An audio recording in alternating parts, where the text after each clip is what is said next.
Voilà. Donc bonsoir. Aujourd'hui, nous allons commencer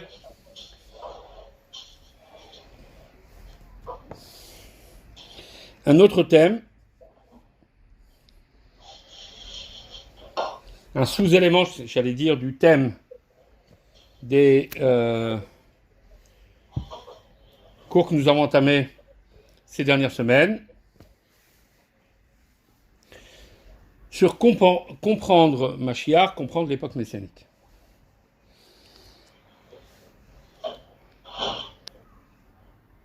Dans ma jeunesse, j'ai acheté un petit livre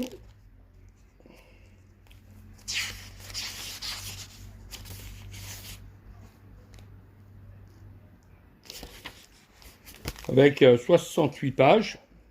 Voilà, ça s'appelle Tshuvot ou Biurim.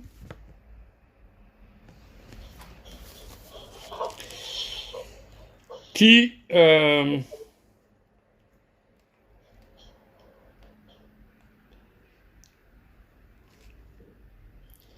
été édité en fait en 74,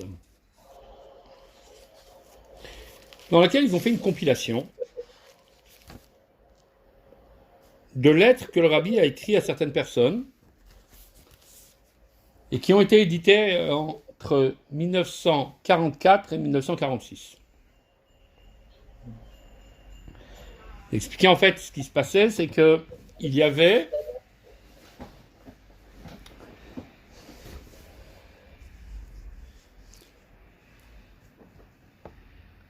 en fait, lorsque le rabbi était très très jeune et que son beau-père avait quitté la Russie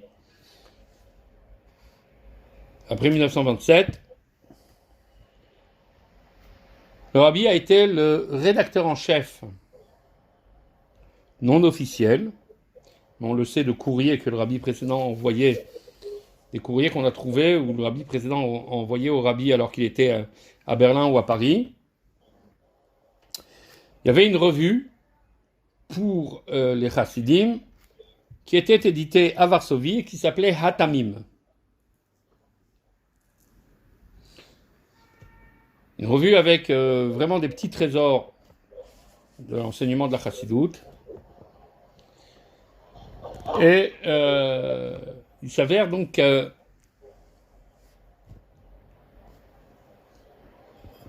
des décennies après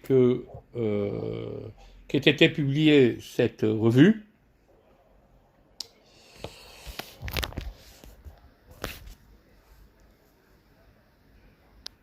et des décennies après qu'ait cessé, au moment de la guerre, d'être publiée cette revue, qui s'appelle Hatamim, on a découvert donc dans les affaires du rabbi des lettres que le rabbi précédent écrivait tant au rabbi qu'à la femme du rabbi, parlant justement du travail fait pour l'élaboration de cette revue qui s'appelait Hatamim. Et donc on découvre ce qu'on ne savait pas pendant donc des décennies, que le rabbi en était le rédacteur en chef. Ça, c'était avant la guerre. Mais lorsque le rabbi est arrivé en 1941 aux États-Unis et qu'il a établi, une de ses premières missions, c'était d'établir une maison d'édition. Là, il a fait sortir une autre revue qui s'appelait Kovetz Lubavitch. Kovetz Lubavitch, ça veut dire revue Lubavitch ou brochure Lubavitch, dans laquelle il y avait différents courriers, différentes citations des enseignements de son beau-père. Et cette revue est sortie entre 1944 et 1946, entre 1944 et 1946. Dans cette revue, il y avait certaines lettres que des gens, des juifs des États-Unis ou d'Europe, écrivaient posait des questions au rabbi précédent. Les rabbis précédents, sur certaines lettres, donc il les remettait entre guillemets à son ministre de la culture, et le rabbi donc rédigeait des réponses pour ces personnes.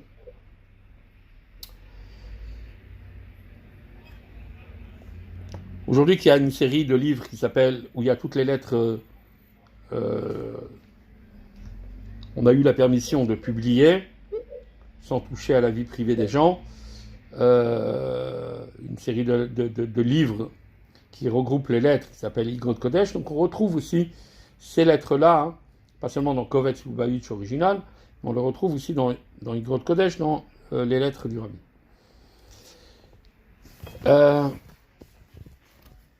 Il y a en fait, dans cette période-là, entre donc 44 et 46, a priori il y a eu 15 numéros.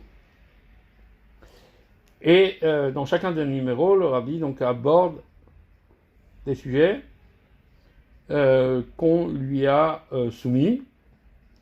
Et sur les 15 réponses donc, qui sont sorties dans les 15 numéros, il y en a 2 qui sont liées avec la résurrection.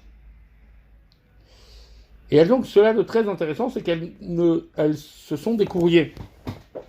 Courriers donc ont donc un autre style que celui d'une sikha, d'un discours, d'autant plus qu'elles ont aussi cette particularité, à ce que, ici, on est avant même que le rabbi ne succède à son beau-père, et donc ça a une particularité, un style qui lui est propre, et assez intéressant. Alors dans ce petit livre, donc, ils ont recueilli les 15 réponses en question qui sont sorties dans les 15 numéros de cette fameuse brochure Kovetz Lubavitch. La question numéro 8 traite de la résurrection. Et la question numéro 11 aussi traite de la résurrection.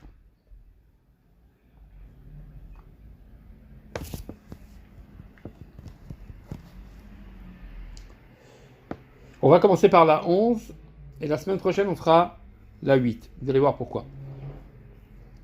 Parce qu'en fait, dans la 11, le rabbi répond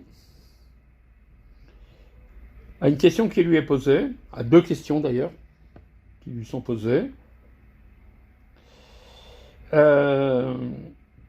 sur le pourquoi de la résurrection, et 2 sur sa forme, sur sa mise en place. Ça, c'est la lettre 11. La 8,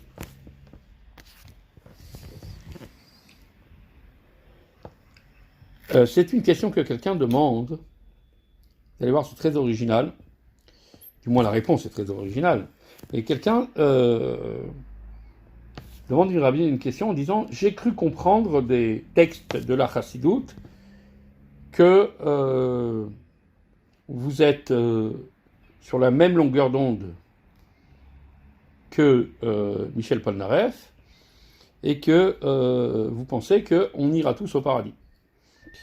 C'est-à-dire que vous pensez que tout le monde aura droit au Olam Haba, qui n'est pas d'ailleurs le paradis, c'est autre chose, hein, d'accord, à la résurrection. Or, il y a différents textes qui laissent entendre qu'il y a des exceptions, qu'il y a des personnes qui n'auront pas. Ne serait-ce que ce fameux texte dans lequel on parle de la résurrection dans le traité de Sanhedrin, dans lequel on dit effectivement Kol Israël Yeshlaem Chelek L'Olam Haba, chaque juif d'Israël a part dans le monde futur. Et là-bas, le sens du monde futur, ça veut dire le monde de la résurrection, on l'expliquera la semaine prochaine pourquoi. Mais en fait, ça ne s'arrête pas là. Donc vous pouvez dire, ouais, chacun il va y arriver, vous allez voir. Mais il s'avère que la Mishnah d'après, c'est-à-dire dans la suite de la Mishnah même, il est dit chutz à part. À part déjà celui qui ne reconnaît pas que la résurrection va arriver. À part un tel et l'autre et l'autre et l'autre. Donc il y a une série. Et vous vous obstinez à dire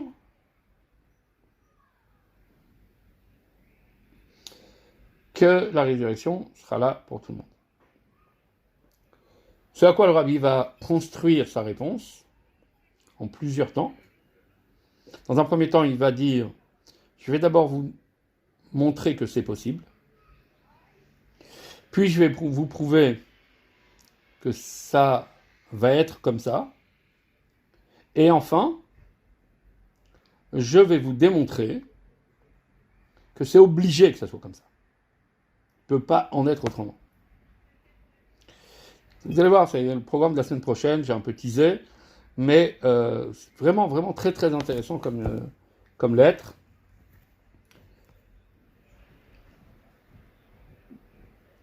Mais étant donné que c'est sûr, c'est déjà une approche, une fois qu'on sait ce que c'est la résurrection, c'est la raison pour laquelle j'ai décidé de passer par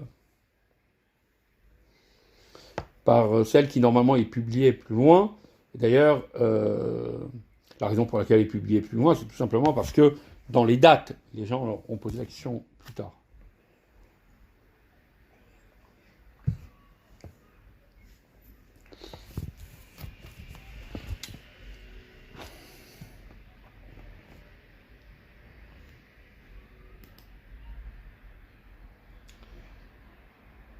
D'ailleurs, le style est très intéressant.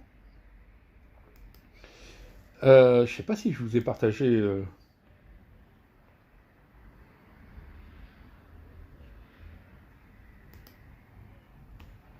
Je pense pas vous avoir partagé le texte. Un instant.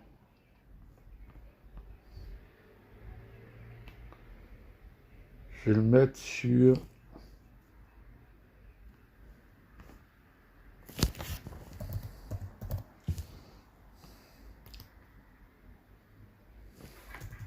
Je voulais vous l'envoyer. Alors, je l'ai appelé Triatametim. Le nom bureau, Triatametim 1.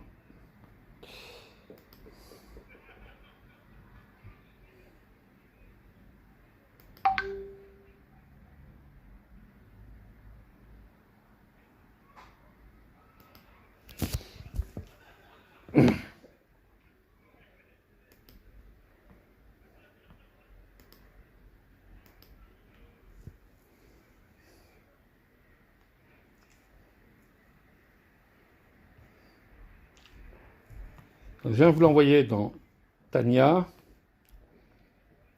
dans le groupe Tania, et je vais le mettre ici en fichier. Équipe comprendre Mashiach. Fichier.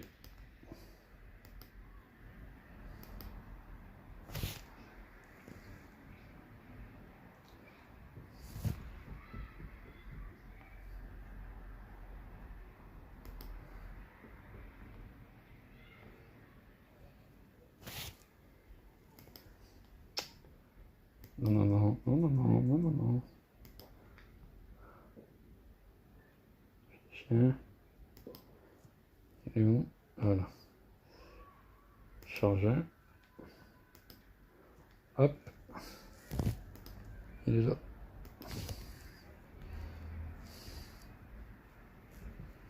Voilà. Je viens de le mettre. On va le trouver dans le fichier.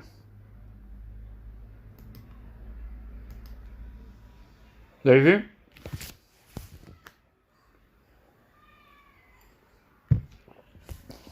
Ok, je vais faire un partage d'écran.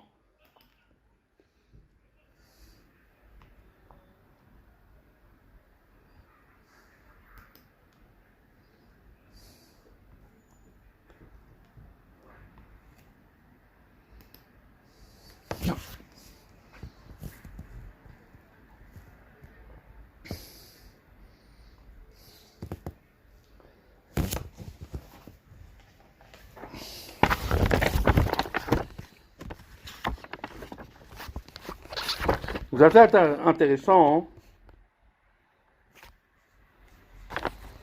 C'est un monsieur qui s'appelle Elchanan Cohen de New York qui écrit et qui demande 2 questions. Nous avons ici donc Noussa Rachela, la formule de la question et la réponse. Noussa Rachela. Vous m'entendez bien? Vous voyez bien? Ok. Oui, on l'entend. Ok. בבקשה לבאר פרטי עניין תחיית המתים, אשר עיקר בדת ישראל. בכל זה, הפרטים בו אינם מבוארים כל צורכם. Très intéressant. Je veux dire, c'est vraiment à la vaille. Ce serait bien que... Alors souvent, des gens, ils me disent ah, je suis désolé, je vais vous poser une question bête. Je dis, pour moi, ça n'existe pas, les questions bêtes. Et en plus de cela, c'est tout honorable de poser des questions, parce que c'est courageux. Il y a énormément de gens qui arrivent à dormir tranquille avec les questions qui trottent dans leur tête. Et donc, en fait, ici, la personne, elle dit, pouvez-vous m'expliquer les détails de la résurrection des morts, du fait que, indéniablement, d'ailleurs on l'avait vu, c'est un des fondements de la foi juive, comme ça, c'est le 13e principe évoqué par Maïmonide, et tout de même, bien que ce soit un des fondements du judaïsme, un des fondamentaux, il s'avère que les détails ne sont pas assez clairs pour la plupart des gens. Qu'est-ce qui va se passer? Quand ça va se passer? Comment ça va se passer? Qui ça va concerner?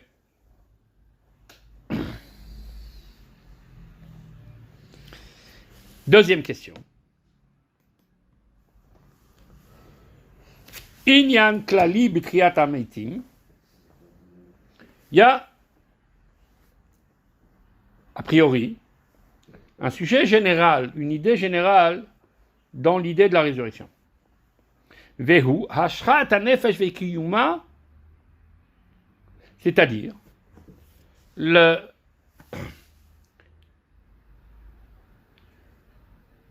révélation de l'âme et son existence, c'est-à-dire sa perpétuité, j'allais dire, d'avoir mouvan. Ça, c'est quelque chose que j'arrive à comprendre, dit-il. Puisque biyot hanefesh ruchanit vechelek elokam ima. Puisque l'âme, c'est quelque chose qui est spirituel, et donc qui n'est pas contraint aux limites du temps et de l'espace, je comprends qu'il y ait une idée d'éternité de l'âme, puisqu'elle est une parcelle de Dieu lui-même. Vedomer hachelek leakol. Et si c'est une parcelle de Dieu, cette parcelle, elle est conforme au reste, à tout le reste de Dieu, qui lui est éternel. Ça, c'est pour l'âme. Aval mamachliach, qu'est-ce qui nous oblige de dire, de croire, de penser shetakum litria begouf gashmi davka? Qu'est-ce qui nous oblige à dire que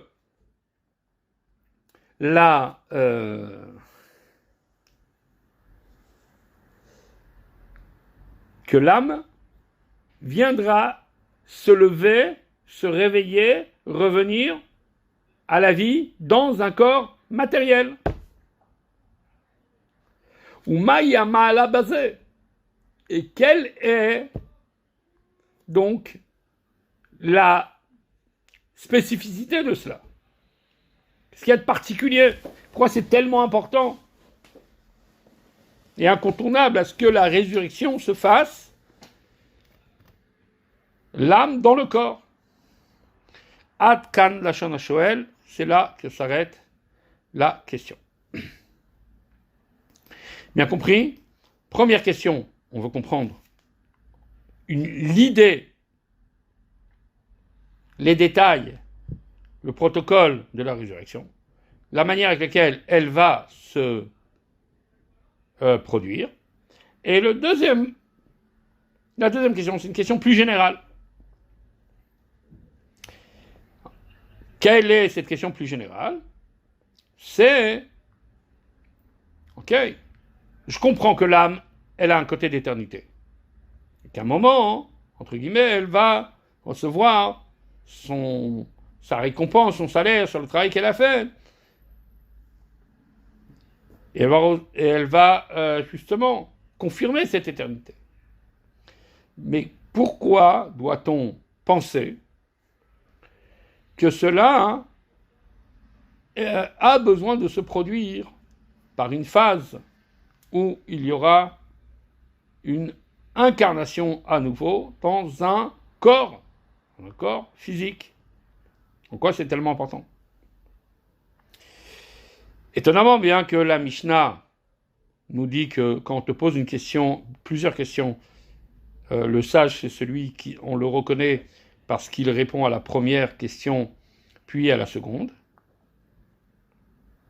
puis à la troisième, puis à la quatrième, puis à la cinquième. Alors, j'allais dire pas étonnant que le rabbi ici, en fait, décide de répondre d'abord à la deuxième plutôt qu'à la première. Et c'est très simple. Parce que la première, c'est une question technique. C'est-à-dire, quand est-ce que la Mishnah, elle te dit, dans Pirkei Avot, que le sage se reconnaît par sa manière de répondre selon le même ordre des questions posées? C'est lorsque entre guillemets, les questions se valent, alors tu suis. Mais ici, tu as une première question qui demande, somme toute, quel est le protocole et les détails. C'est une question technique de la résurrection. Et après, il y a une question qui est plus générale, d'ordre plus général. Vous allez voir qu'en vérité, ça va toucher à quelque chose, à une idée beaucoup plus générale. C'est pas seulement un simple détail que de dire « Ah, et pourquoi ce ne serait pas simplement une ère, une époque, on n'aura pas besoin de se réincarner dans un corps. Pourquoi a-t-on besoin de devenir dans un corps ?»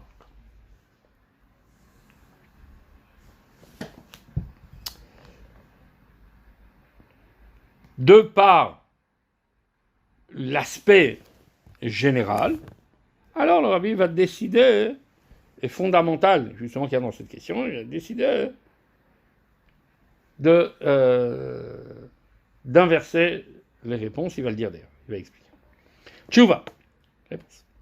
Très intéressant comment il agence les choses, vous allez voir. Matin ou l'Ekdonei Chazal, nous avons trouvé chez les plus grands de nos sages, Asher Dibru Vechakru Beshelot Elu, El Hashem Mefuzarim Ainyanim Bekamam Komot. En fait, la personne, elle a tout à fait raison. C'est un sujet fondamental, mais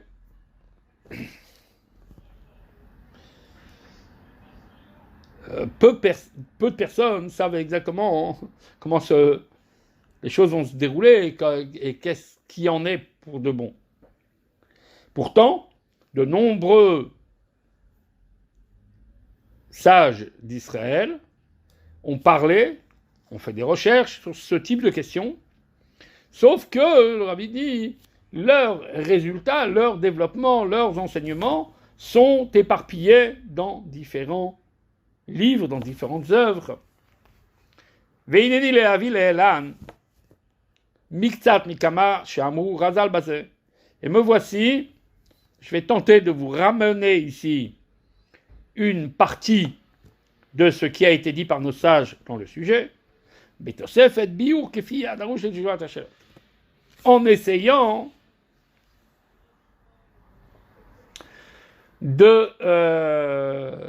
d'ajouter, en ajoutant des explications lorsque cela est nécessaire pour apporter la réponse.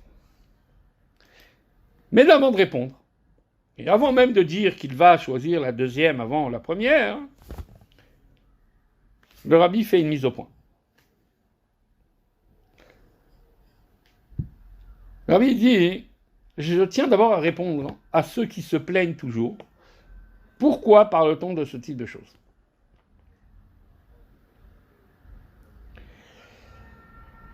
Ce qui est intéressant, c'est que les personnes qui se plaignent en général, vous savez, ils sont de grands chachamim, ils se prennent pour des grands rabbanim, et ils connaissent tout. Et ils vont vous dire, Maïmonide, lui-même, il s'offusque sur le fait que les personnes parlent de ça. Parle de la résurrection. Et le rabbi donc fait la citation de ce que dit Maïmonide. Et il en ressort que si tu sais lire, Maïmonide, étant donné qu'il en a fait justement un des 13 fondements de la foi, et donc dans son explication au traité de Sanhédrin, il y a vraiment une vraie dissertation sur la question. Et en plus de cela, il y a l'épître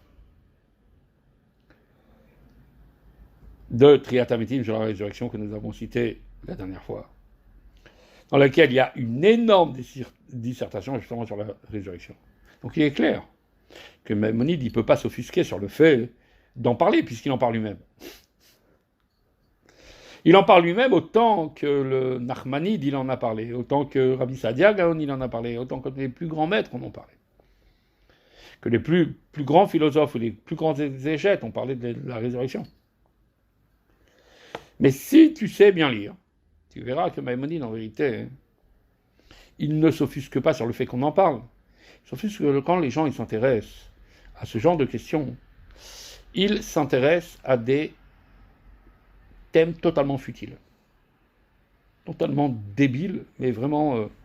Alors, dis-moi, la résurrection, les gens ils vont se lever, ils seront tout nus ou ils seront habillés?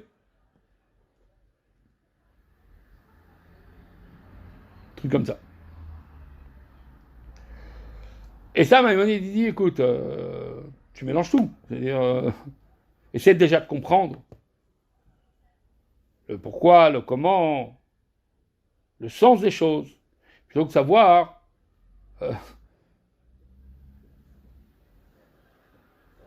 des points qui sont complètement accessoires. Donc, encore une fois, il faut toujours se voir dans les livres pour voir si les choses sont des questions ou pas. Il dit comme ça. אלא שמתחילה יש לתאר את קדושת המתאונין, מה מדברים כלל בעניינים כאלו, ודי לנו במה שנאמר, נאמר, בכל יום, הרי אני מאמין באמונה שלמה, שיהיה תחיית המתים. Je tiens tout d'abord à répondre à la question de ceux qui se plaignent. Pourquoi parle-t-on de ce genre de choses? Et il nous aurait suffi, tout simplement, d'énumérer, comme on le dit dans les Anima Amin ou dans Igdal Elokim Chai, je crois d'une foi parfaite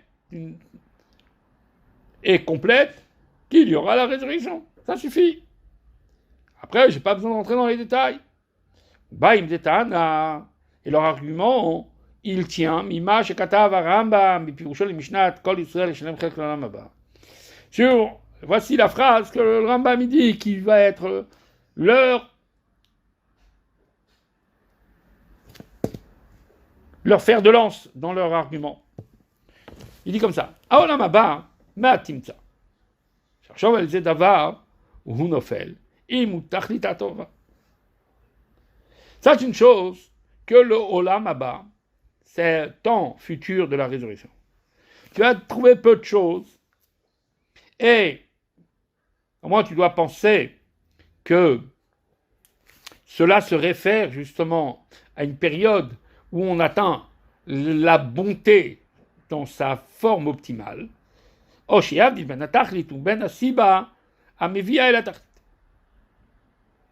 Puis après,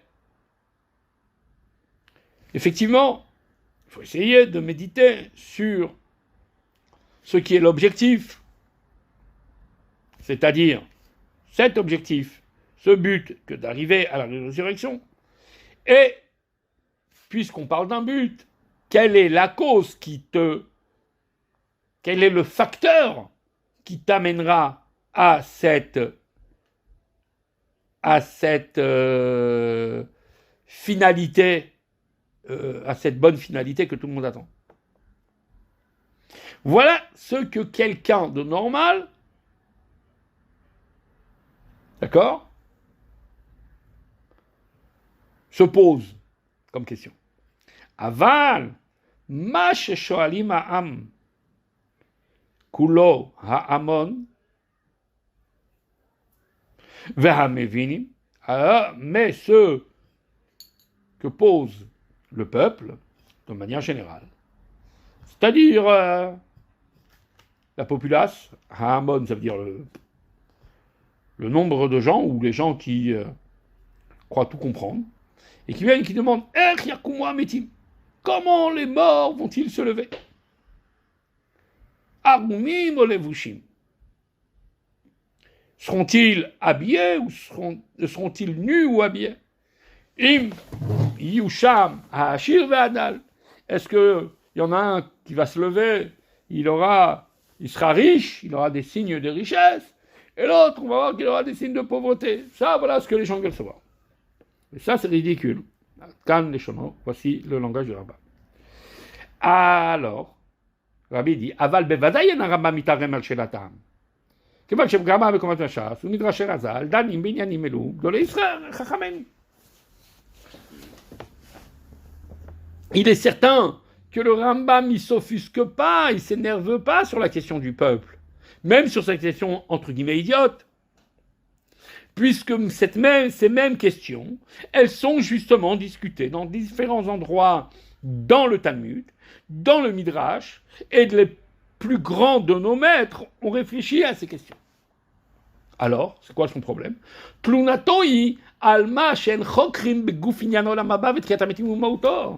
Sa plainte, elle vient du fait que les gens ne recherchent pas, n'essaient pas de comprendre le fond du sujet de Olam Haba, du monde futur, et de la résurrection, et ce que ça représente vraiment.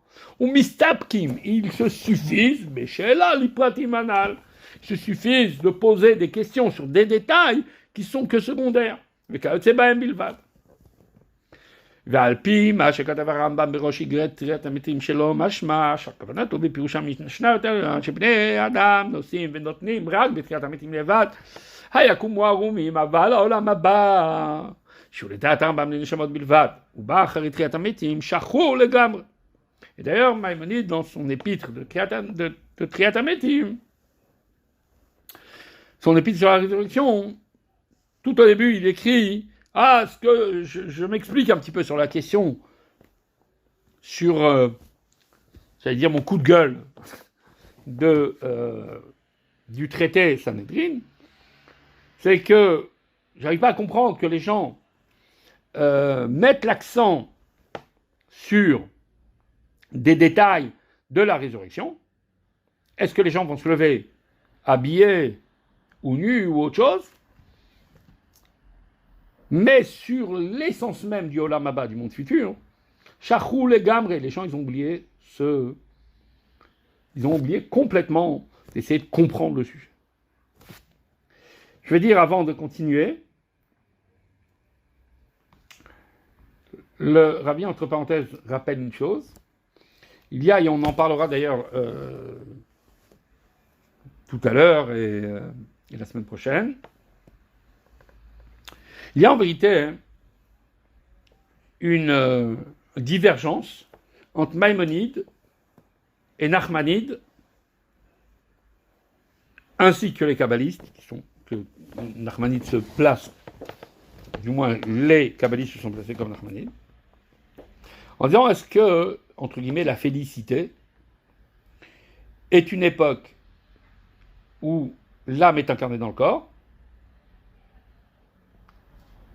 ou c'est une époque où l'âme va jouir totalement de la contemplation du divin Et là, elle sera désincarnée du corps.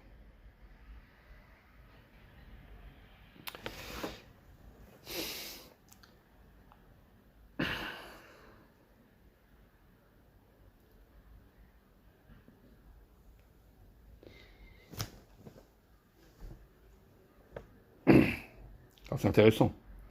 C'est intéressant parce que si je vous dis les kabbalistes sont opposés à Maïmonide sur la question. Vous allez me dire, ouais, très bien, je sais déjà qui dit quoi. Je vais dire Maïmonide, qui est l'homme très carré et rationnel, il va dire qu'en fait la félicité c'est quoi? C'est l'âme dans le corps.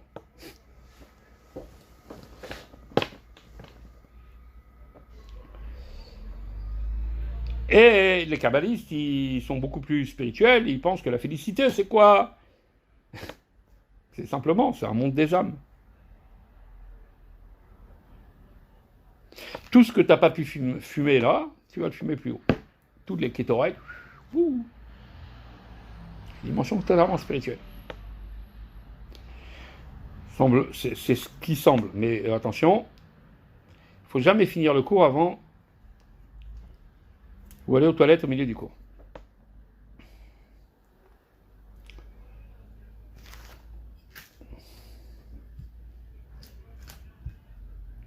Le Talmud raconte qu'il y avait certains élèves d'un maître qui avaient des cours interminables, qui avaient des petits problèmes de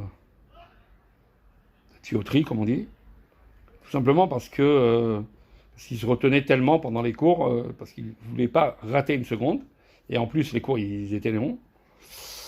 Alors ça a causé quelques petits problèmes de santé chez ces élèves, quoi. On sait que la halakha dit qu'il ne faut pas se retenir, normalement. Quoi qu'il en soit. Alors écoutons bien, en vérité, ce qui en est. C'est pas le sujet ici, c'est pas cité ici, mais le Rabbi le cite entre parenthèses. Alors, soit dit tout d'abord, une fois pour toutes, clair, que ce soit les kabbalistes, ou que ce soit Maïmonide, tout le monde est bien d'accord que la résurrection, elle aura lieu, sur ça il n'y a pas de question, elle aura lieu, corps et âme, ensemble. D'après tout le monde.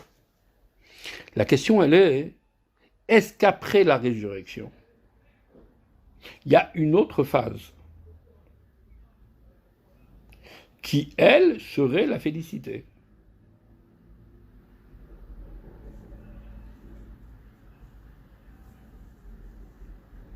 Dans lesquelles, selon un avis, ça y est, chacun se désincarnerait de son corps pour n'être que plus calme, qui jouirait de l'au-delà, qui d'ailleurs sera plus au-delà, il sera partout. Ou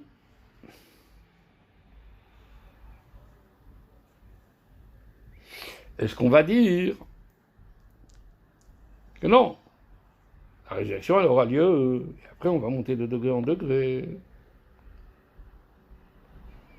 Et la félicité c'est quoi? C'est justement que tout puisse se produire dans le corps. Que corps et âme nous serons tout près de Dieu. Petit scoop.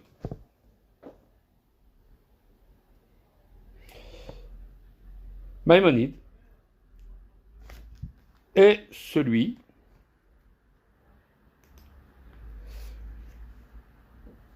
qui dit que le scénario il est comme ça. Il y a la venue de Mashiach. On va voir tout à l'heure les détails dans le scénario. Il y a la venue de Mashiach. Il y a la résurrection. Et puis après, il y a un moment de désincarnation où seules les âmes vont profiter. C'est ce qu'on appelle une certaine phase du Olam Haba. Ça, c'est Maïmonide. C'est Maïmonide, le gars qui a les pieds sur terre, là. Et les kabbalistes, et Nachmanides, Ils disent pas du tout. Dès lors qu'on réincarnera notre corps, on restera pour l'éternité dans notre corps.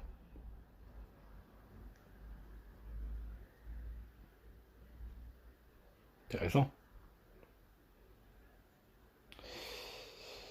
Et c'est en fait Maïmonide donc qui voit dans un premier temps la résurrection et dans un deuxième temps quelque chose de beaucoup plus abstrait. Dans son épître de Triatamétim, il dit qu'il s'offusque de voir que les gens ne s'intéressent qu'à des détails, même dans la résurrection, ils ne s'intéressent qu'à des détails de la résurrection, des détails futiles, et que la phase dont il a l'habitude de parler dans plein d'écrits, qui est cette phase de félicité spirituelle, personne ne s'en intéresse.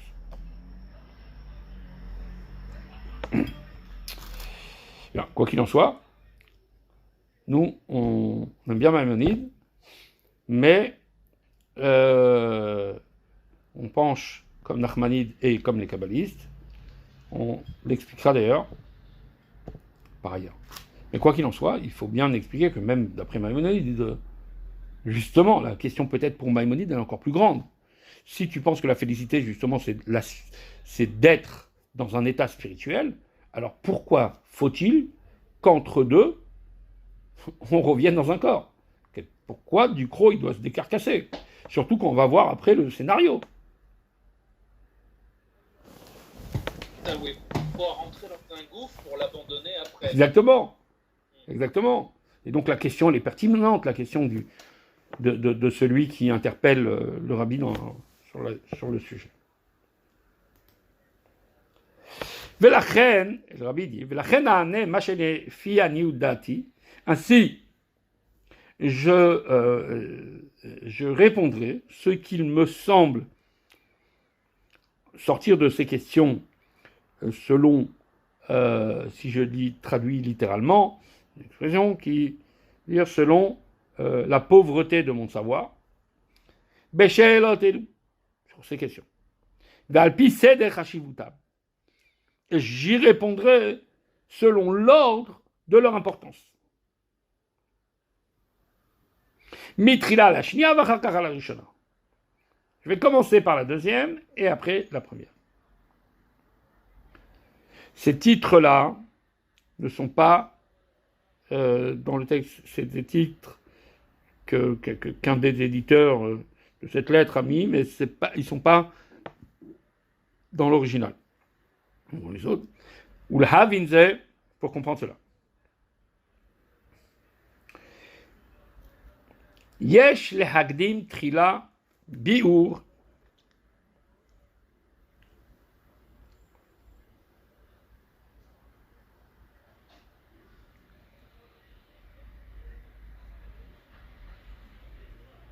Pardon. Non, ça aussi, c'était le rabbi, il a écrit ça, oui, pardon.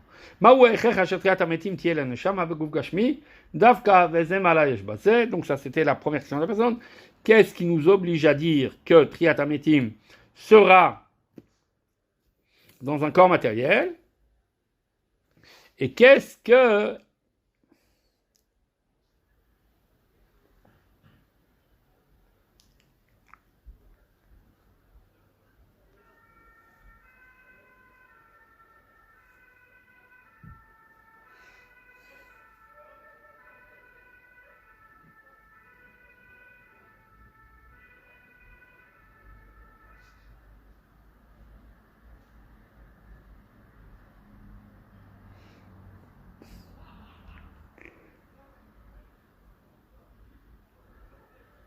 Pourquoi donc a-t-on besoin de passer,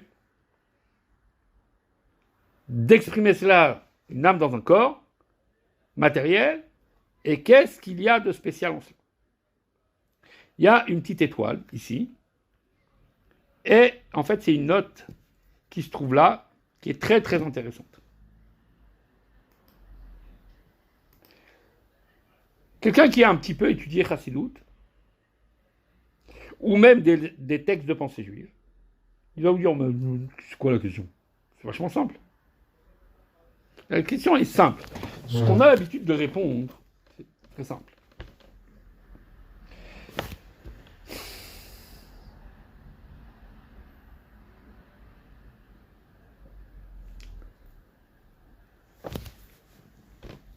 La résurrection, c'est la récompense du travail qui a été fait. Qui a fait ce travail? L'âme ou le corps?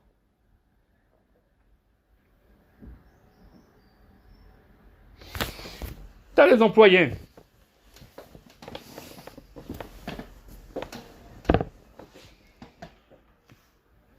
Et tu leur as demandé de faire un collier de diamants. Les deux. Voilà, t'as un employé et tu lui as demandé. Un, il sait bien travailler l'argent sur lequel, ou l'or blanc, sur lequel tu vas sertir les diamants. Et l'autre, il sait bien tailler les diamants. Alors c'est vrai que la plupart des gens en général ils regardent, ah ils sont beaux tes diamants, ça me fait marrer à chaque fois quand je vois, non, ils voient la bague, ils voient pas la bague en vérité elle-même, elle a un travail, elle a un truc et tout. Et le diamant, ah ouais, il s'est pas moqué de toi, hein, il est beau ton diamant. D'accord, mais une seconde, le support, le diamant, là aussi il fallait faire un travail. Je vais pas payer que le tailleur de diamants, je vais payer aussi celui qui a fait qui a designé l'anneau, qui a fait des petits détails, qui a fait les insertions. Le lapidaire aussi. Et donc, c'est pareil. Tous ceux qui ont travaillé sur le diamant. Tout à fait. Donc, qu'est-ce qu'il faut récompenser? Pas seulement l'âme, le corps aussi. C'est la raison pour laquelle, lorsqu'arrive le temps où la récompense, puisque la récompense n'est pas entre guillemets, de ce monde-ci, ça veut dire ce monde avant Mashiach. Alors lorsqu'il faudra récompenser les gens pour le travail qu'ils ont entrepris, c'est normal de mettre le corps et l'âme. Alors Rabbi dit, ça répond pas à la question de la personne. C'est une réponse seulement sur pourquoi doit-on éveiller le corps à nouveau, lui dire bah réveille-toi, on a un truc pour toi, on a un petit cadeau.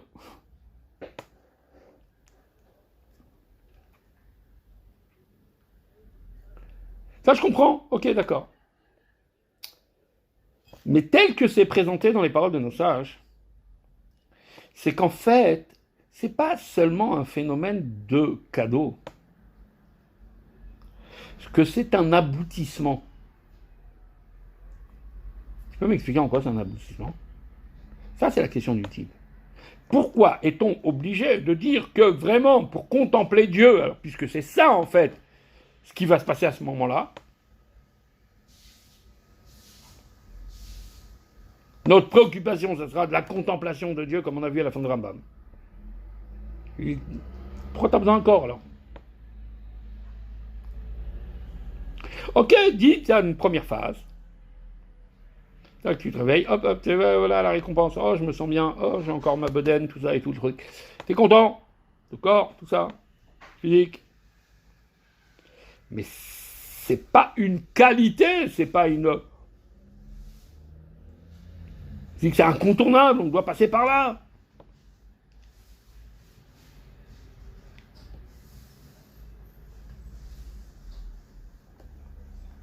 Alors je vais vous dire en substance d'abord ce que le rabbi dit dans la réponse, qu'il détaille d'ailleurs, alors que la réponse elle est très simple, mais il détaille parce que c'est une vraie page de philo, justement, cette réponse. Mais la réponse en substance elle est simple.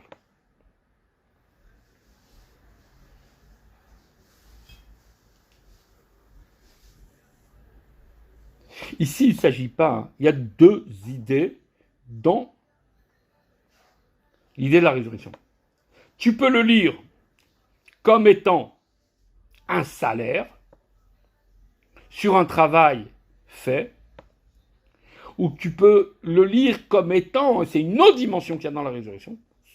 La première, elle est vraie aussi. Mais la vraie dimension de la résurrection, c'est pas ça. C'est pas un salaire, c'est l'aboutissement de ton travail. quoi le travail? Pourquoi on t'a mis sur terre? Pourquoi tout s'est fait justement sur terre? Pourquoi Dieu il a créé un monde physique? Pourquoi Dieu il a mis quelqu'un dans un corps? Pourquoi il ne nous a pas laissé anges et puis on vient et comme tous les anges on chante tous les matins et on dit Kadosh Kadosh et au revoir? Non, il nous a pris, il nous a lancé dans un endroit où on va voir le barbite, il y a le bien, il y a le mal, il y a ci, il y a ça.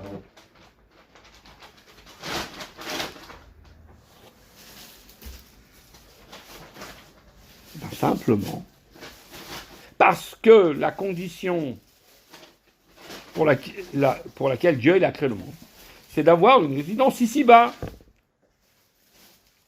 Une résidence ici-bas, ça veut dire justement prendre la matière et la sublimer. Quand est-ce que tu sais que tu as tout compris, que tu as tout fini? Quand justement cette matière, elle devient transparente par rapport à Dieu. Quand cette matière, elle devient le support de Dieu. Si, à un moment, tu vas dire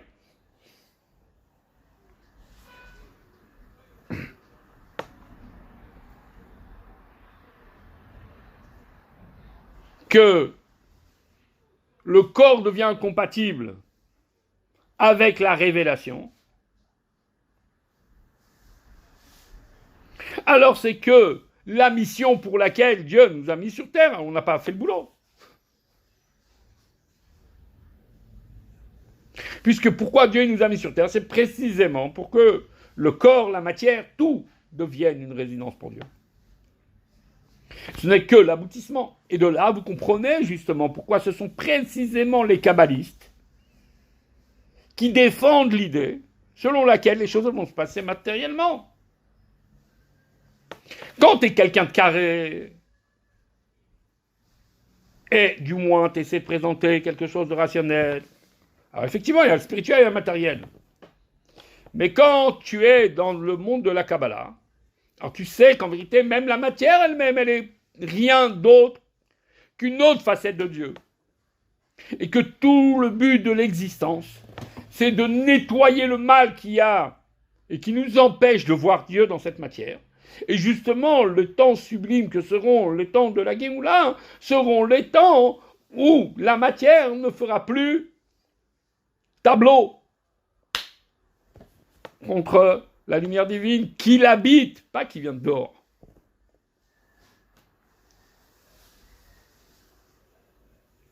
Extraordinaire. Tout simple. D'accord? L'idée, vous l'avez comprise? On va voir dans les mots. Je crois qu'en fin de compte, c'est dit qu'on va faire 2 cours. C'est-à-dire cette semaine, la première réponse, et la deuxième, la première lettre, et la semaine prochaine, l'autre lettre. Tu rêves. Je crois que cette semaine, on va s'arrêter à la première réponse, à la réponse de la première question. La semaine prochaine, à la réponse de la deuxième question, etc. En espérant que la résurrection elle arrive pour de bon, avant même qu'on finisse de comprendre. Alors, dans les mots. Bezrat Hashem. Alors,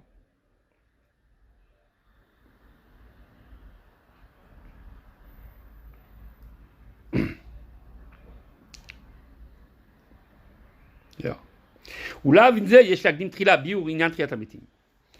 אשר על פי זה יובן מפני מה התחייה באה לנשמה בגוף.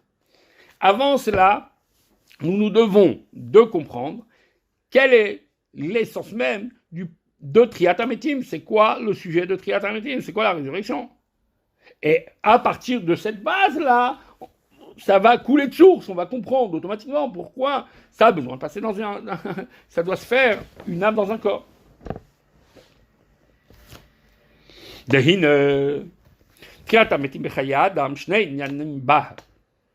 résurrection, de manière du concept dans la vie humaine, il y a 2 sujets.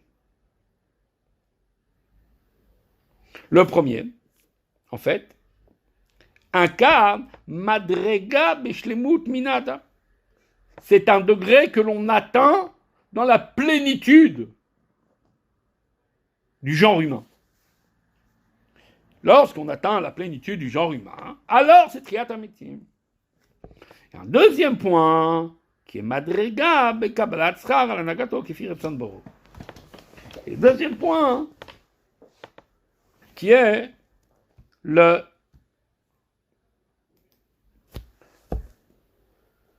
un niveau du salaire que l'on reçoit pour notre conduite, parce qu'on a fait la volonté de son Créateur. Rabbi dit, ou be'emet, shneem echad hu. En vérité, c'est pas, il y a un salaire et il y a la plénitude. Non, la résultante de l'effort que tu as fait pour faire la volonté de Dieu, ça même a créé une situation de plénitude.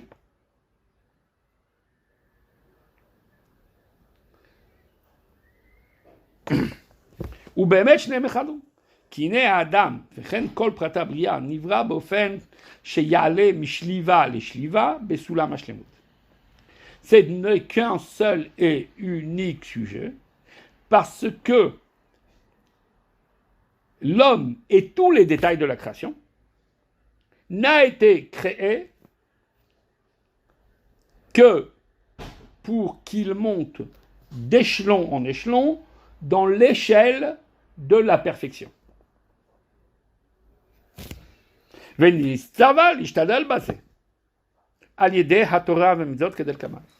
il a eu l'ordre de faire des efforts pour atteindre la perfection, le haut de l'échelle, si on peut dire, en pratiquant la Torah Mitzvot, comme nous verrons plus tard.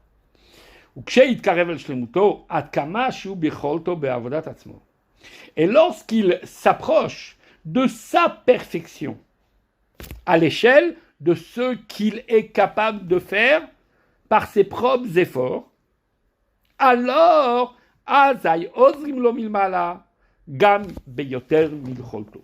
alors on lui permet d'entrevoir des degrés.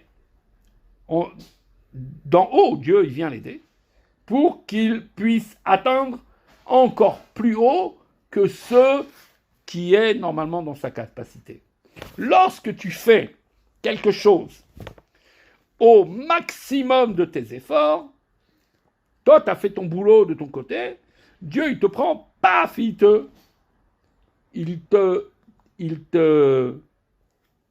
comment on dit, projette dans des dimensions qui sont encore plus grandes. Venir Marazal, ça c'est justement, tiens, il y a une allusion dans les paroles de nos sages, dans le traité de Yoma, dont on a parlé dernièrement, n'est-ce pas?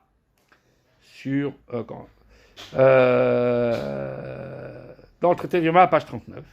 Là-bas, il est dit Adam et Kadesh Atzmo Me'at. Traité de Yoma, on l'a vu dans le cours de Tanya.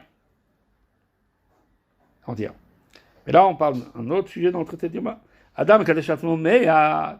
Lorsqu'un homme, il se sanctifie par lui-même un peu, Milmata Beolamazé, un petit peu ici-bas, dans ce monde-ci, c'est-à-dire dans les contraintes de ce monde-ci. Mais Kachinoto Arbe. Alors on le sanctifie dans une dimension beaucoup plus grande, Milmala Beolamaba, par en haut, dans le monde futur. Chose très belle. Ublachan Azohar, Alpi Biur Torah Chassidut Chabad. Il y a plusieurs fois, on a vu ensemble ces sujets qui s'appellent It Aruta Dil Tata ou It Aruta Dil Ela. Un réveil qui vient d'en bas, ça veut dire l'initiative prise par les hommes, ou It Aruta Dil Ela, un réveil qui vient d'en haut. En général, Dieu il vient, il nous réveille d'en haut. De temps en temps, on entend des petites voix. Chez Mini Cricket, de notre Neshama, il vient, il fait ouh. Et donc, ce Itaruta d'Il Ela, il éveille chez nous une Itaruta d'Il Tata, il éveille chez nous un réveil du bas, à ce que l'on prenne des initiatives. Pardon.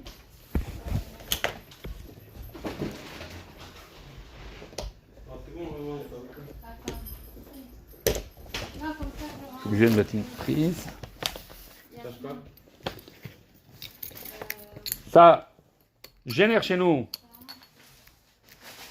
donc à ce que l'on prenne des initiatives. Et une fois qu'on a pris l'initiative et on a fait le maximum de nos propres efforts, alors Dieu, il vient, il apporte lui aussi une autre ouverture, une autre dimension que l'on ne saurait atteindre par nos propres forces. On donne un exemple qu'on voit souvent en Chassidout.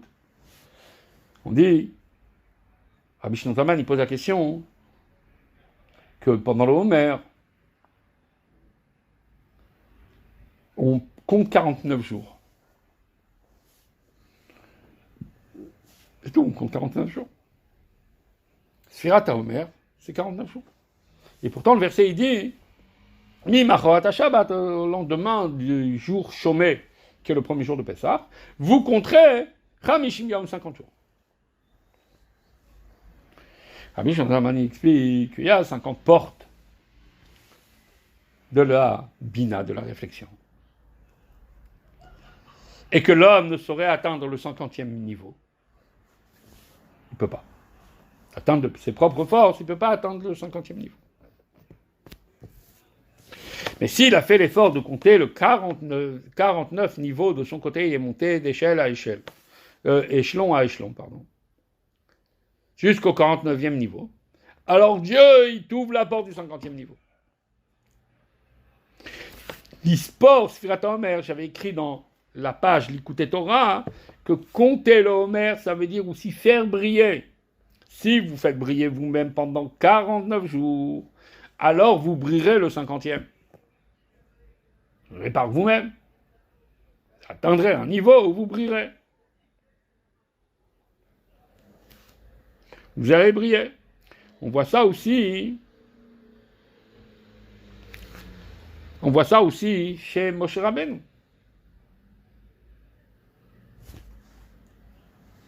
Moshe Rabbeinu, il a enterré où?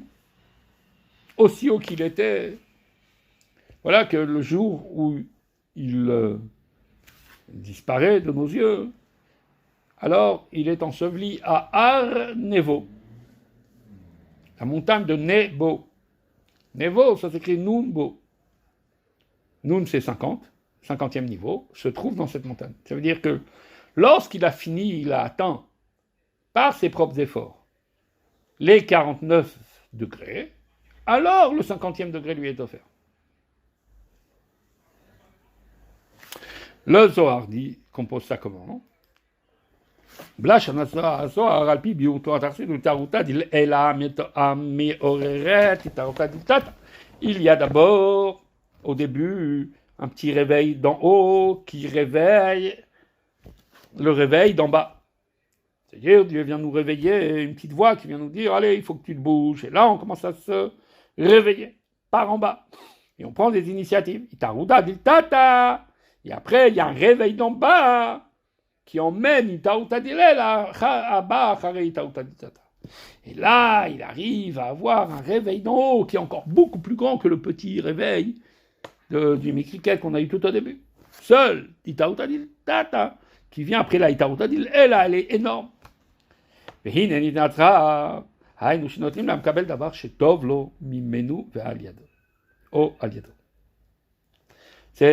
très intéressant, vous allez voir. C'est quoi un salaire? Un salaire, c'est que tu donnes à quelqu'un une chose qui est bien pour lui. Ou quelque chose qui correspond à ce dans quoi il s'est investi. Le salaire, est-ce que c'est aussi la subsistance? Ah, ça c'est intéressant parce que Maïmonide dit quelque chose d'intéressant dans les lois. Rabbi il explique ça dans les Sikha, que quand dans la Torah, on te dit si tu vas faire les Torah les mitzvot, alors je te donnerai l'abondance dans la matière, etc. Maïmonide dit ça c'est pas un salaire. Parce qu'un salaire de Torah ou mitzvot peut pas être de ce monde. Alors il expliqua pourquoi. La Chassidoute, elle explique pourquoi. La Chassidoute, elle explique un truc très simple. pourquoi tu ne peux pas donner un salaire de ce que tu as fait dans Torah et Mitzvot dans ce monde? C'est très simple. Parce que ce monde matériel tel qu'on le connaît maintenant, lui, il est limité. D'accord? Si toi, tu as réussi à produire un truc qui s'appelle le plaisir divin, le plaisir divin, tu sais le quantifier? Donc, tu as fait un gros kiff à Dieu, quelque chose que tu ne saurais quantifier. Et Dieu, qu'est-ce qu'il te fait? Il te donne des cacahuètes, parce que tu aimes bien les cacahuètes. Ça n'a rien à voir. C'est pas un salaire, tu t'es fait rouler. Tu comprends? Attends, ah ouais, non, je te donne de bonbons. Tu peux me donner l'abondance que tu veux, ça n'a rien à voir avec le plaisir que je t'ai donné quand j'ai fait une mitzvah. Donc à partir du moment où le plaisir divin, lui, est infini, il faut attendre le moment, justement, où on saura apprécier l'infini, où on pourra apprécier l'infini. C'est pour cela que dans ce monde-ci, il n'y a pas le salaire des mitzvot. Ah, comment ça se fait que la Torah, elle dit, tu vas faire les mitzvot, on te donnera l'abondance. Rambam, il dit, mais non, c'est pas un salaire, ça, n'importe quoi, c'est un investissement de Dieu. Comme si tu vas chez le banquier. Et après que tu l'as déjà vu il y a un an, et tu lui dis, écoutez, j'ai un business, je vais ouvrir un business, etc. Et en fin de compte, pendant l'année où il t'a aidé, la première fois, tu as renfloué les caisses de la banque comme c'est pas possible. Quand tu reviens la fois d'après, alors, et tu lui dis, ouais, j'ai un autre business. Et le gars, il te reçoit avec un sourire comme ça. Tu n'as jamais été à découvert. Au contraire, tu as tout rempli les caisses de la banque. Le type, il est super content. Donc, il va te donner encore plus pour te donner le moyen de faire. Donc, en fait, quand la Torah, elle te dit, alors, tu auras ci, tu auras ça, et on parle de choses physiques, matérielles, ici-bas, maintenant, dans ce Olamazé, c'est pas les cadeaux. Il dit, le salaire, c'est après. Même s'il sera physique, parce qu'on appréhendera le physique autrement. Mais le physique qu'on te donne maintenant, c'est les moyens de pouvoir faire encore des mitzvot. D'accord? Dont la subsistance, en effet. Parce que sans subsistance, il n'y aura pas de mitzvot. Alors, si on va dire, Mimi, la mouvan, automatiquement, qu'est-ce que est le véritable salaire? Le véritable salaire, s'il, entre guillemets, c'est lorsqu'il est à la mesure, il se mesure, par rapport au bien qu'il produit. Dougma la dava. Prenons un exemple. Vous allez voir, il y a différentes sortes de salaires. Il y a Poel Amekabel Bischaro Lechem Lechol Beged Lilbosh. Vous avez un ouvrier qui reçoit en salaire, le gars il a bossé, on lui donne en salaire du pain pour manger et des habits pour se vêtir. C'est-à-dire on lui donne le moyen d'avoir du pain, de s'habiller, etc. Tu as un élève, Amshamesh et Drabo, Varav Bischaro Yilamdenu Chochma. Tu as un élève qui sert son maître, il lui rend des services. Alors le maître, en récompense, puisque tu m'as rendu des services, alors je vais t'apprendre, je vais te donner à toi des petits cours particuliers, tu vois, un kiff. Un troisième type, troisième type de salaire, qui est Talmid Amshamesh Drabo, un élève qui sert son maître, qui lui rend des services, Varav Yoreinu Tachlit Briato. Et le maître, pas il lui donne un cours, il vient, je t'apprends un cours, un petit truc, il dit un petit instant, tu vas voir, ça va être bien. Non, le maître, il lui apprend, il lui dit, je vais te révéler le but de ta création.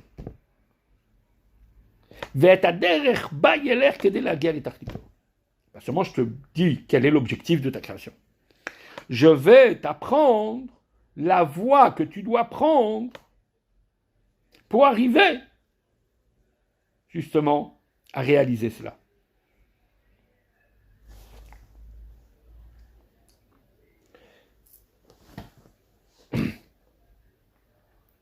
Alors Rabbi dit, il est évident. Il est évident que la richesse spirituelle est plus haute que la richesse matérielle. Ça veut dire ici, qu'est-ce que tu as? Tu as ici le premier, il a le droit à un salaire matériel. Richesse matérielle. Le second, il a le droit à une richesse spirituelle. Le second, il a le droit à une richesse spirituelle, c'est-à-dire à une belle leçon, à quelque chose qui est plus intellectuel. D'accord?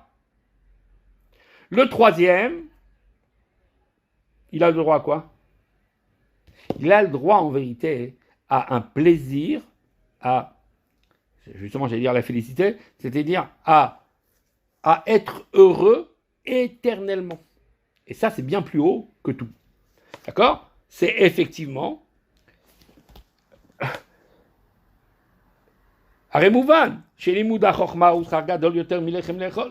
on comprend que d'avoir le privilège d'apprendre un cours avec le professeur, d'apprendre des concepts intellectuels, c'est quelque chose qui est bien plus grand que de manger du pain. Et c'est encore plus grand, et qui est encore plus grand que tout, c'est de savoir où me mène la vie. Parce que savoir où me mène la vie me mène à donner de l'éternité à ma vie. Et donc, c'est sans commune mesure. Le troisième niveau, c'est sans commune mesure. On est d'accord? On peut continuer la démonstration. Vehine. Kama madrigot betov. Hen amusagim lanu kanal. Ve'en shenam musagim lanu. En fait, il y a différents degrés dans ce qu'on appelle le bien. Il y a certains que l'on arrive à saisir, que l'on connaît, même si on ne les comprend pas, et il y a certains niveaux de bien qu'on n'arrive même pas à saisir. Mais le point commun qu'il y a entre ce que l'on appelle le bien,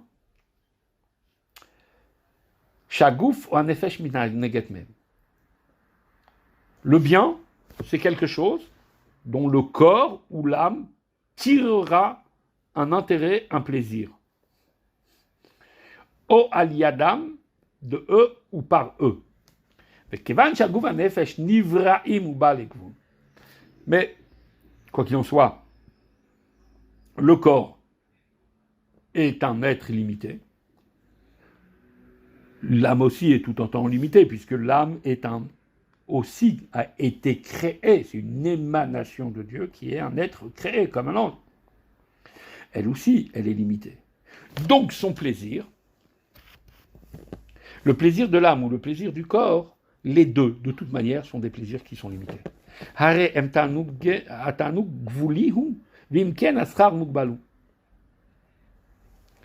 Si tu essaies de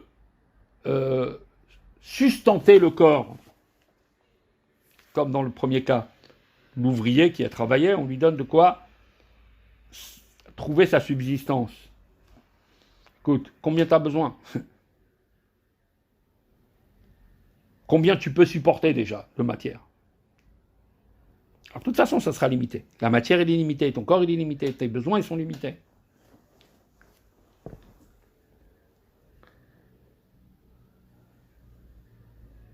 Le deuxième point, le plaisir de l'âme d'écouter un cours. Attends une seconde, c'est limité. Combien toi tu peux comprendre ou combien de temps tu as à donner à ton maître qui a envie de te donner des choses.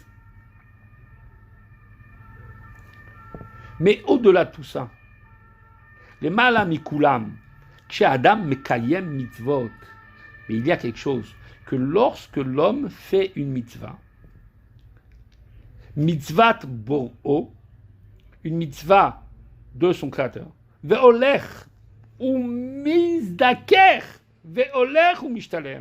Quand je fais une mitzvah, je ne suis pas simplement en train de faire un ordre, un commandement, un soldat qui est en train de faire des trucs. Je suis en train de me grandir, je suis en train de m'élever, je suis en train de me raffiner, je suis en train d'aller vers la perfection. Chaque mitzvah me permet de raffiner un peu plus mon être. Alors, Asher az hare kiyum mitzvah zo mechaber oto him metzave ha-mitzvah.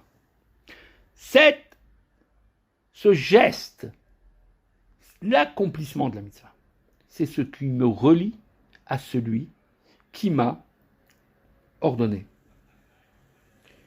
Or, celui qui m'a ordonné, c'est mon créateur.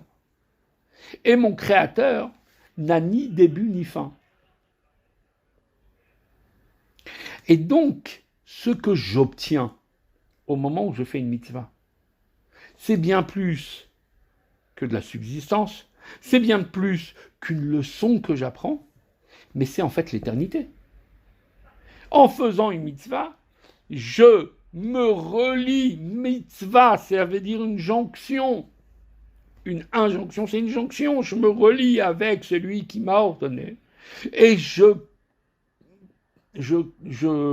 jouis du caractère de celui qui m'a ordonné, c'est-à-dire l'imiter.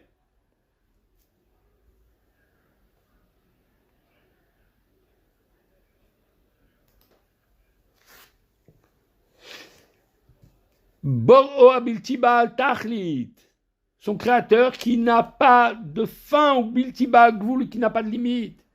V'chibur v'tzivta shel ha'adam hanivra im bor'o, hare en lechatov lemala mimenu. Et en fait, se lier, créer le lien entre le créé et le créateur, c'est une bonté qu'il n'y a pas de définition de bonté plus grande que celle-là. Alors,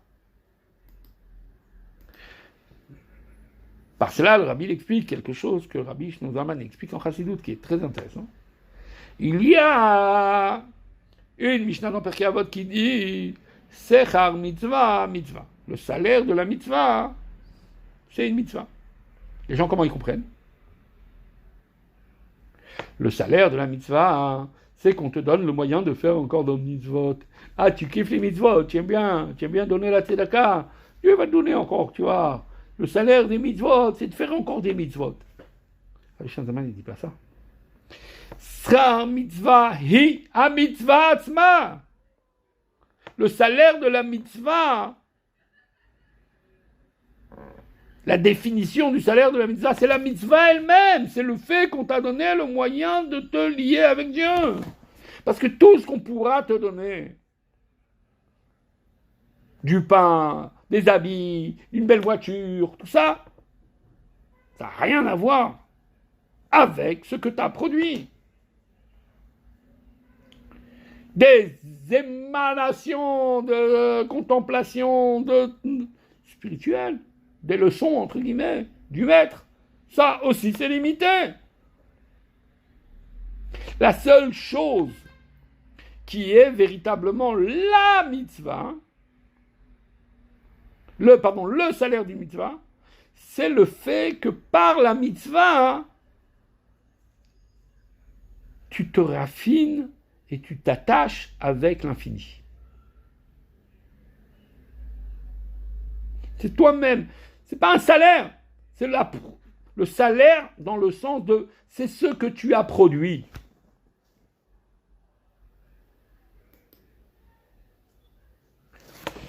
C'est le fait même de faire la mitzvah qui est le plus beau des salaires. Comme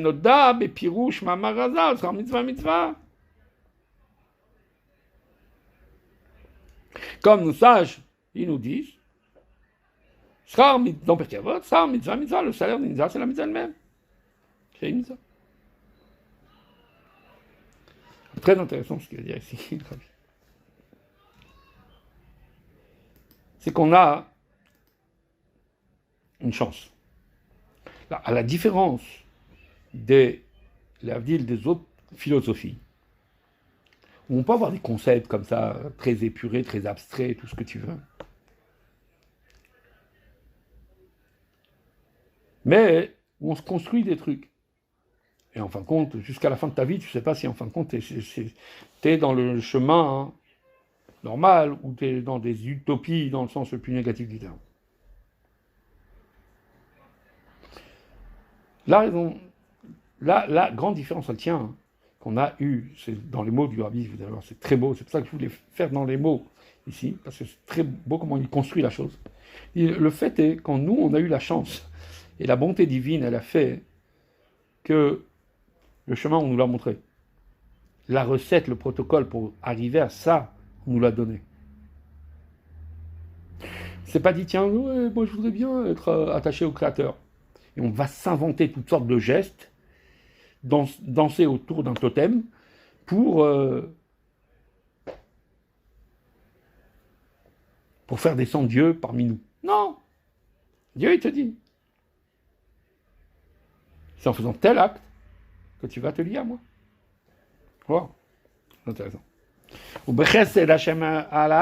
Et comme Dieu, il a une bonté pour l'homme, il lui a donné un enseignement clair. Quelle est la voie? C'est donc comme le troisième exemple qu'on a donné, le maître qui te donne en vérité la voie de l'éternité. Pas il te donne de quoi manger, pas il te donne une leçon, mais il te dit c'est quoi le but et pourquoi tu as été fait et comment tu dois y arriver. Ça c'est la Torah.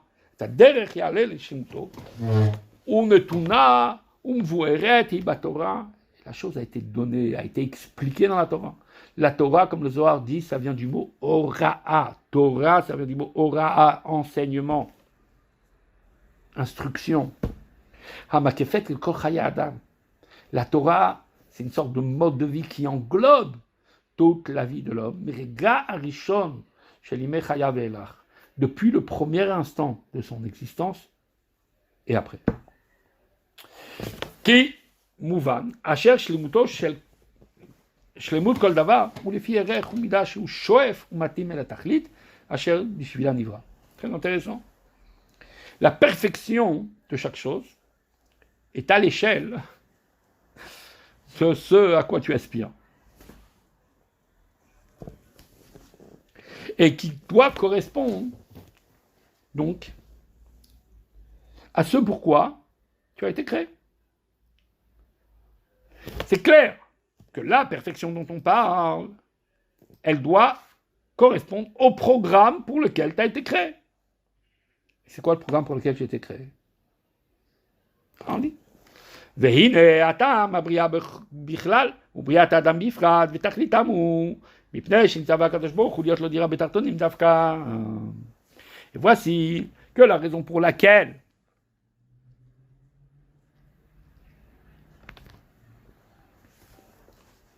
l'homme a été créé, toute la création elle a été créée. C'est parce que Dieu a désiré avoir une résidence, une demeure ici-bas.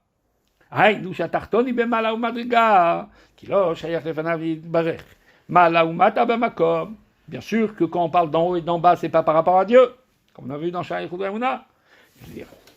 En bas, c'est-à-dire les créatures qui n'ont peu de perception du divin, c'est ça qui fait du en bas. Et c'est l'ego, le être et la matière grossière. Il faut arriver à être prinat bitul, à être annulé totalement à Dieu pour devenir un réceptacle, une demeure pour Dieu. Par le fait que moi je fais de la place à Dieu, alors Dieu il réside en moi. Et cette annulation face à Dieu, c'est le fondement même de la Torah et des mitzvot. Comme il est dit dans Devarim, chapitre 6, verset 24, dans le Deutéronome, Dieu nous a ordonné de faire tous ces commandements qui consistent à craindre Dieu. C'est-à-dire à le respecter, à lui faire de la place. Et c'est pour cela que la Torah a été donnée ici-bas. Bidvarim gashmim, dans des choses matérielles. Veleneshama kshim ulubeshet bagouf, begouf gashmi dafka. et une neshama telle qu'elle vient s'incarner dans un corps matériel. Pourquoi? Afin qu'il transforme l'être en néant. La création a été ex nihilo, de rien à quelque chose. Nous, on doit rendre quelque chose. L'absolu divin.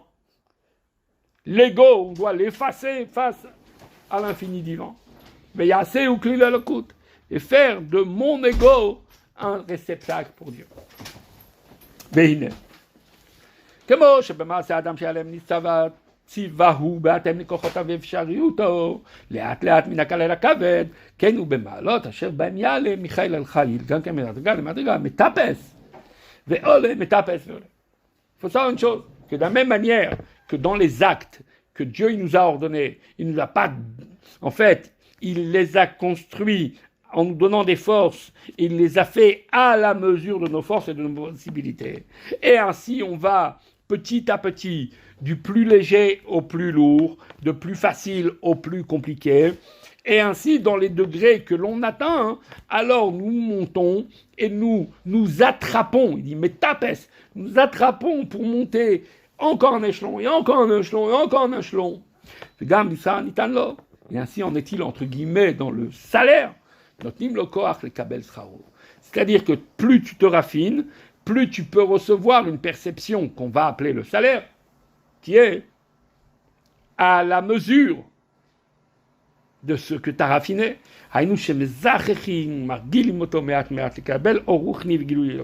C'est-à-dire qu'à chaque mitzvah que tu fais, on te raffine et on t'habitue à recevoir encore plus de divinité. C'est clair, parce qu'en fait, comme on a vu en Chassidut, comme on a vu dans Shaykh Zaymouna, si Dieu il était révélé directement à nous, alors on ne peut pas exister, n'est-ce pas? C'est ce qu'on a dit.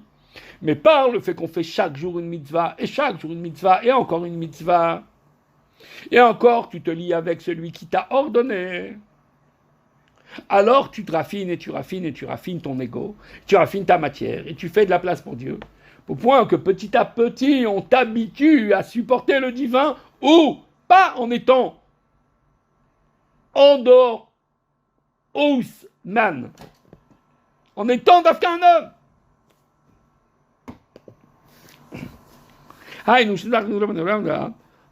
לקבל אור רוחני וגילוי אלוקות, שזהו שכר האמיתי ההולך וגדל יותר ויותר. Ça c'est le sentir la présence divine que l'on construit au jour le jour par nos efforts. Ça c'est le vrai salaire. Et ça grandit de jour en jour. ולבד ממקרים יוצאים מן הכלל בהוראת שעה שהיה גילוי אור שלא בערך, וכמו בעת יציאת מצרים מתן תורה. Il dit les choses elles se font de manière graduelle.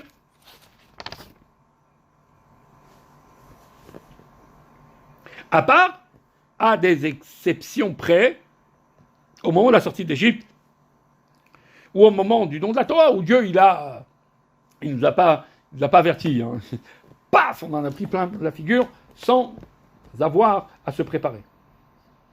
Mais normalement, depuis ces moments-là exceptionnels, alors on va step by step, et petit à petit, on raffine et on raffine. On continue vite fait. ככלל הוא תבריאה בעיקרה הולכת מבררת משקל אמת, אלא שאתה מתבררות מדרגות הנמוכות בבריאה, הרגליים והגליים והגליים ראשונים כמלכים, אף שחלק ממנה יש שנופלים מהם ממדרגת הנפשה. C'est très simple. Il en ressort qu'en fait, depuis la création du monde, le monde, il va en se raffinant de plus en plus.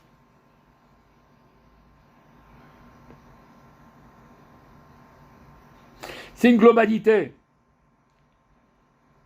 Ah, t'as l'impression qu'en vérité, maintenant c'est pire qu'avant, entre guillemets, comme les gens ils disent.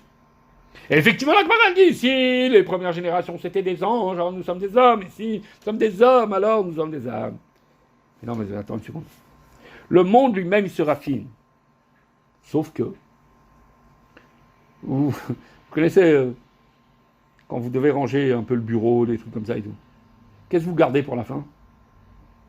Les trucs les plus galères. Le monde, il s'est raffiné. Mais pourquoi ça s'appelle, notre époque, ça s'appelle Igvat Adim Shicha, l'étalon de Mashiach? Parce qu'on dit en vérité, Adam Arishon, c'est l'histoire du monde. Les premières générations, c'est comme la tête de Adam. Et les dernières générations, c'est comme ses pieds. Et au moment où on a besoin de faire encore plus d'efforts, parce que les choses, elles sont... Le dernier deal qu'on a à faire, c'est des choses qui sont plus grossières et plus embêtantes. Les premières générations. Il y a quelque chose de très intéressant, c'est que le Rabbi parle de cette évolution. Il y a une sikha très intéressante sur l'usage de l'âne dans l'histoire.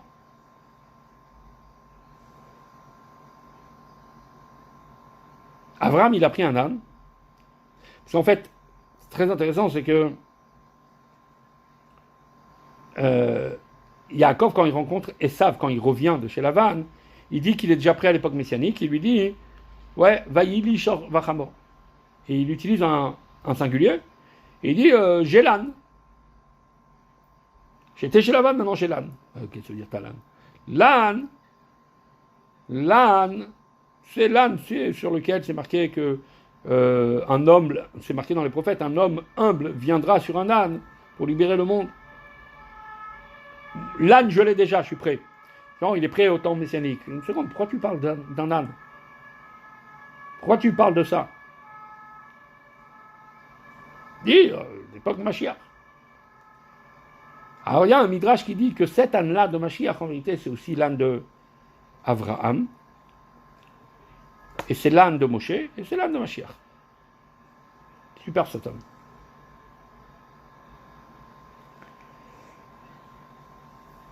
Et l'âne de Bila. Ça, c'est l'ânesse. Et donc, seulement, donc on voit que tous les maîtres, ils ont utilisé un âne. Et le Maral de Prague, la gueule du Rabbi, il dit que le mot âne, chamor, c'est la même racine que le mot chomer, la matière. Tous les maîtres, ils ont utilisé la matière. Seulement, regardez, Abraham, il va sur le mont Moria pour sacrifier son fils. Il ne monte pas sur l'âne. Et son fils, il ne monte pas sur l'âne non plus. Il va faire la volonté de Dieu. Il met les bois qui vont servir au foyer, la combustion du sacrifice, il les met sur l'âne. Moshe Rabbeinu, il va libérer le peuple d'Israël. Il prend un âne. Il ne se met pas sur l'âne. Sa femme et ses enfants, ils sont sur l'âne. Il les met sur l'âne. Lui-même, il les met sur l'âne. Mais lui, il n'est pas sur l'âne. Mashiach, il est sur l'âne.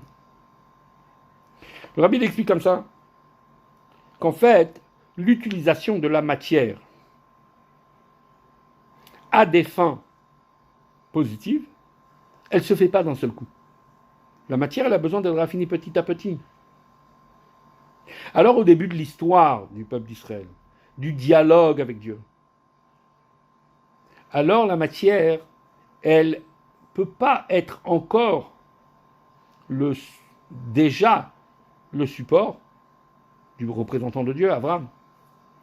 Elle va servir quelque part à Abraham pour aller faire la mitzvah. C'est un accessoire.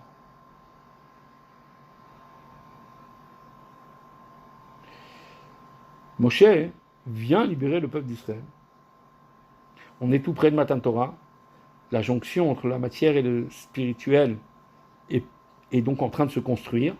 C'est pourquoi Dieu l'a envoyé.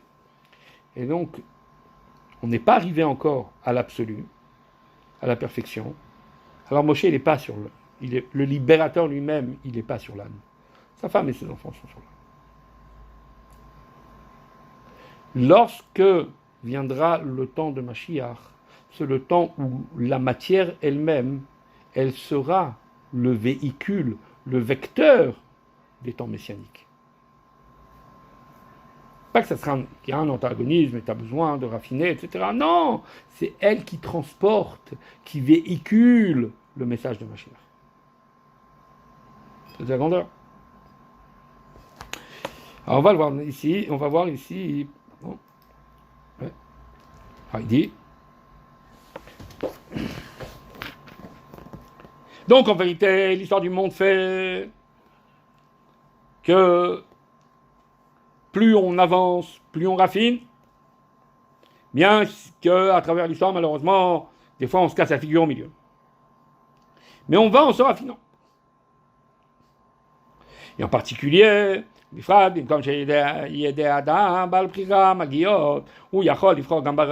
effectivement, dans l'histoire du monde, on a vu que là où les mains de l'homme, elles arrivent, puisque l'homme, il a un libre arbitre, alors il peut lui aussi arriver à choisir malheureusement le mal, Asher Aznofel, où il peut tomber, spirituellement.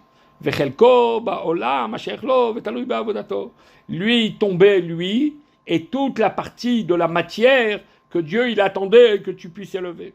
Je sais pas où mettre. Pardon. Allô? Oui, c'est là. Asher Yaseh Tshuva, Veshiv et Atzmo, B'chol HaTadulo, Ve'od Lemala Mimena. Mais lorsqu'il va faire Tshuva, alors il va revenir lui-même. Et tout ce dont il a la responsabilité de lever à un niveau encore supérieur à celui qu'il était avant la Teshuvah. Et là, tout ce qu'on en entreprend, tout le raffinement du monde, on ne le voit pas avec nos yeux. Tout ça, c'est encore voilé. Il n'y a que les yeux du rabbi qui peuvent dire, vous savez, le monde, il est prêt. Lui, il arrive à voir. Tzadikim, il voit. Et là, j'ai les têtes à cause de Bélem. Ou là, il l'a dit d'aller. Quand Mashiach va arriver, alors les choses, elles vont être claires pour tout le monde. Et dans ces temps, en fait, il y a une temporisation comme ça. Olamazé, Yemot HaMashiach, Triat HaMetim. Il y a ce monde-ci, le monde où on trime, Yemot HaMashiach, quand Mashiach il vient, et après, il y a la résurrection. Olamazé, Uzman HaMilchama, Ben Hayesh Varuchni, Atov Ve'ara, ou l'homme Yematz, Vilifamim Natseach, Atov, Vilifamim, au contraire. Ce monde-ci, c'est quoi? C'est le temps de la bataille entre l'ego et le spirituel, entre le bien et le mal. Ce que le verset dit au sujet de la bataille entre la nation de Jacob et la nation quand la mère, elle demande « Mais pourquoi j'ai dans mon ventre, je sens dans mon ventre que ça bouge ?» Alors il dit « Non, tu as deux nations dans ton ventre. » On dit à Rivka « Tu as deux nations. » Et une fois, une nation, elle va être plus forte, une autre fois, une nation, elle va être plus forte. C'est l'autre nation qui va être plus forte. C'est-à-dire, les familles Natzachatov, des fois, c'est le bien qui gagne, et des fois, etc. Mais Bimot HaMashiach. Donc, ça, c'est la première phase. La phase de la bataille, c'est ce monde-ci. Après, les temps messianiques, c'est quoi?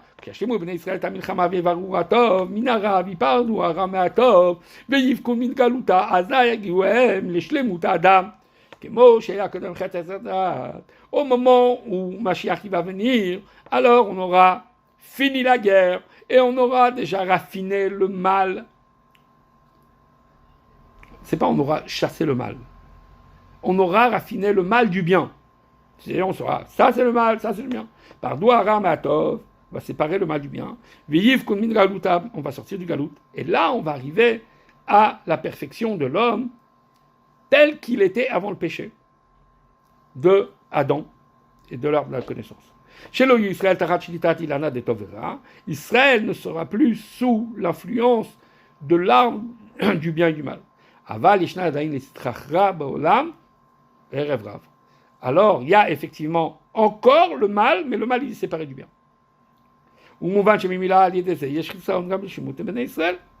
Et puisqu'il y a encore du mal, alors il manque encore dans la perfection. Alors,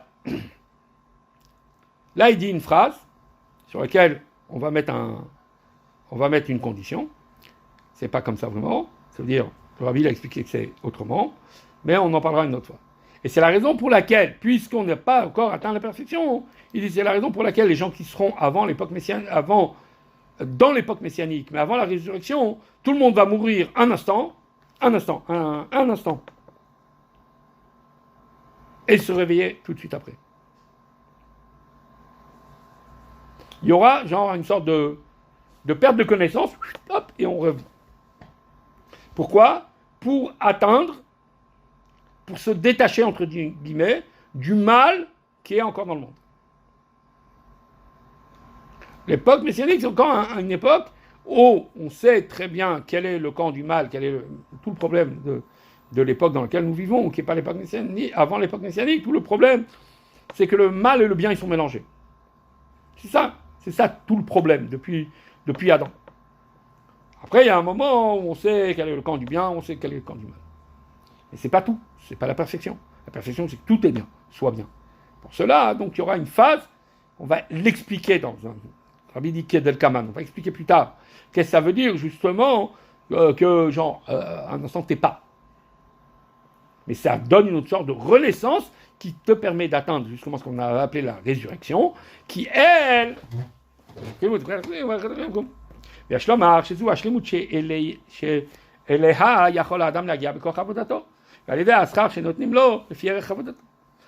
Jusqu'à là, un homme, par son travail, il peut atteindre les temps messianiques. Mais comme il est fini, alors il ne peut pas atteindre l'infini. Ou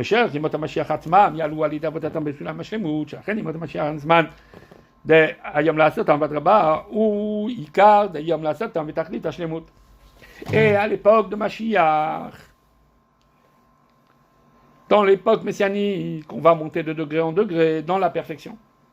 C'est la raison pour laquelle, effectivement, à l'époque de Mashiach, il y aura encore des mitzvot à faire. Pourquoi ? Parce qu'on peut atteindre plus et plus et plus la perfection. A priori, puisque tu me dis que les mitzvot, c'est pour raffiner le monde. Une fois que le monde il est raffiné, qu'est-ce que j'ai besoin d'autre ? Tu dis oui. Parce qu'en fait, par cela, tu vas raffiner que le mal, il ne va plus être mal.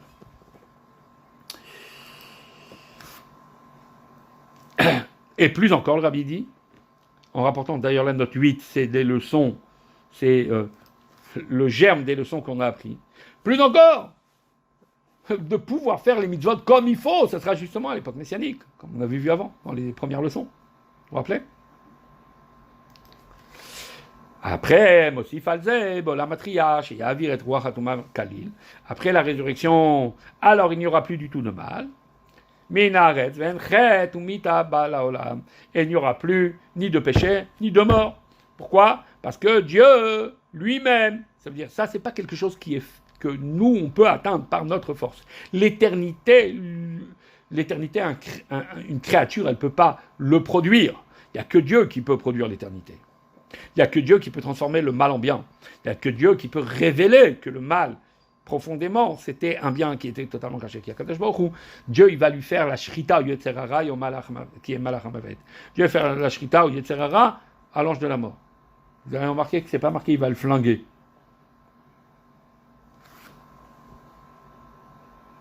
Il va le tuer avec une épée. Non, il va lui faire la shrita, Yishrot. Ça veut dire quoi ? Il va le rendre. Pourquoi tu fais une shrita à un animal ? Pour le rendre consommable. Il va rendre le Yetzerara consommable. Il va rendre le mal consommable.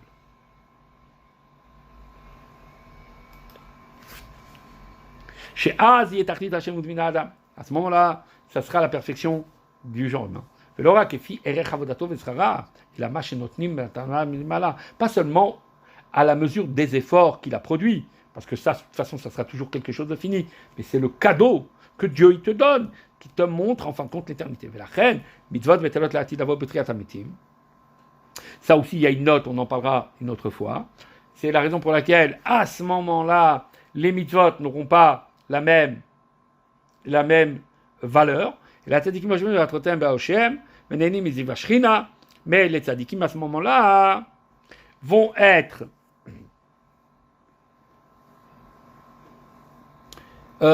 assis avec des couronnes, tout ça on peut expliquer dans Chassidut, et en train de jouir du rayon de la Shrina.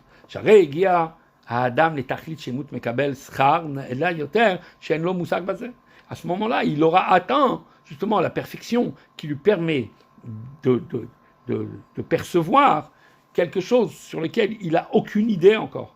Et ça, c'est là ce qu'on veut dire ici, ce sont des couronnes sur sa tête. Ça veut dire quoi, des couronnes sur la tête?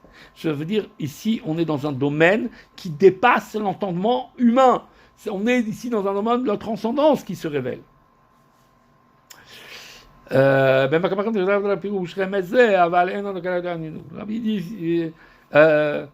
Ailleurs, on a expliqué en Chassidut quel est le sens de cette image, mais comme ça n'a pas lien avec notre sujet qu'on développe, on ne va pas s'étaler.